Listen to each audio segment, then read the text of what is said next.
Ang programang ito ay rated SPG. Striktong patnubay at gabay ng magulang ang kailangan. Maaaring may masiselang tema, lengguwahe, karahasan, sexual, horror o droga na hindi angkop sa mga bata. Magandang araw mga kaibigan. Narito na naman po tayo upang magbigay updates sa paborito nating teleserye. Walang iba kundi ang APJ Batang Quiapo. Pero bago tayo mag-umpisa, baka pwede namang mahingi ang isang like nyo at subscribe dyan bilang isang suporta sa bago kong channel. Maraming salamat. Olga galit na galit dahil nga ay wala pa rin siyang natanggap na balita mula sa kanyang mga tauhan.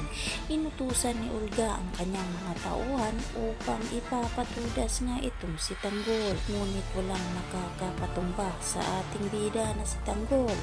Ang hindi alam ni Olga ay palutang-lutang na pala sa dagat. Sa kabilang banda ay galit na galit naman itong si Lina dito kay Rigor dahil humingi niya ng tawad itong si Rigor sa kanyang tunay na asawa na si Marites. Ngunit hindi nga daw mapapatawad ni Marites itong si Rigor hanggang hindi papalayasin ni Rigor itong si Lina sa kanilang pamamahay. At dito nalata na nga ni Lina na tila bang parang ayaw na ni Rigor sa kanya.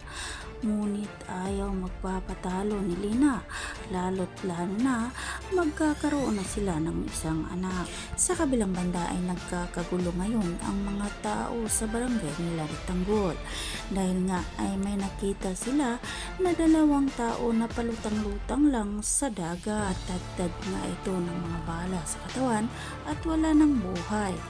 Ngunit hindi alam ni Olga na ang mga tauhan pala ito na inutusan niya upang ipapatudas itong si Tanggol. Mga kaibigan, ano na naman kaya ang susunod na balak ni Olga kapag nalalaman niya na wala na pala ang kanyang mga tauhan at naunahan ito ni Tanggol? Mga kaibigan, naabangan na lang natin ang mga susunod pang mangyayari dito lang sa paborito nating teleserye sa APJ Batang Quiapo.